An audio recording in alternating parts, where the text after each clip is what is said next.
শেফালী ঘোষ ও শ্যাম সুন্দর বৈষ্ণবের পর এবার চলে গেলেন চট্টগ্রামের আঞ্চলিক গানের কিংবদন্তি শিল্পী সঞ্জিত আচার্য। হঠাৎ হৃদরোগে আক্রান্ত হয়ে চট্টগ্রামের বেসরকারি একটি হাসপাতালে সোমবার রাতে মারা যান তিনি। তার গান, নাটক সহ বিভিন্ন বাংলা ছায়াছবিতেও স্থান পেয়েছে। বাঁশখালী, মহিষখালী, পালুরাইয়া দিলে, সাম্পান, গুড়গুড়ায় চলে সহ হাজারো জনপ্রিয় আঞ্চলিক গানের কিংবদন্তি শিল্পী সঞ্জিত আচার্যের কণ্ঠ থেমে গেল। সোমবার সন্ধ্যা 7:10 চট্টগ্রাম নগরের একটি হাসপাতালে এই সঙ্গীত গুরু শেষ নিঃশ্বাস ত্যাগ করেন। ৭১ বছর বয়সী সঞ্জিত আচার্যের অসংখ্য গান বাংলা ছায়াছবিতেও পরিবেশন হয়েছে। উনি একজন যে বড় মাপের কণ্ঠশিল্পী ছিলেন সেটি সর্বজন বিদিত।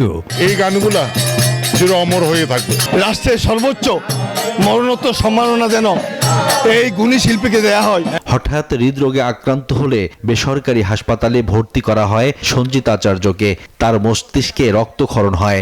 সন্ধ্যায় মারা যান তিনি। তার শেষকৃত্য সোমবার রাতেই বলুয়ার দিঘি মহাশ্মশানে অনুষ্ঠিত হয়। যেহেতু গত বছর উনার সার্জারি হয়েছিল, একটা অসুস্থ থাকতো, প্রায় সময় ডায়াবেটিস হাই ছিল, সব কথাই মনে পড়ে, বাবা ছোট কথা, সব কথাই মনে পড়ে। সঞ্জিত আচার্য চট্টগ্রামের পটিয়ায় ছাপড়া গ্রামে জন্মগ্রহণ করেন। 5 ভাই 2 বোনের মধ্যে তিনি চতুর্থ। ছোটবেলা থেকেই গান চর্চা শুরু করেন তিনি।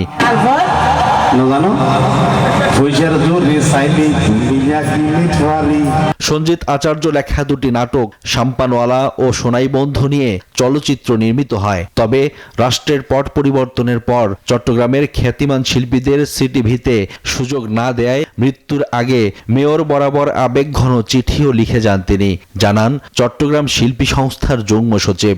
উনি একটি চিঠি গত শনিবার 2:40 মিনিট আমার টেলিফোনে এবং হোয়াটসঅ্যাপে পাঠিয়েছেন মাননীয় মেয়র মহোদয়কে দেওয়ার জন্য।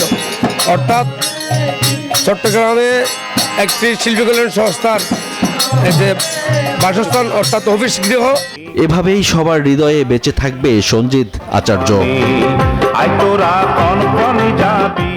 Desk report, news 24।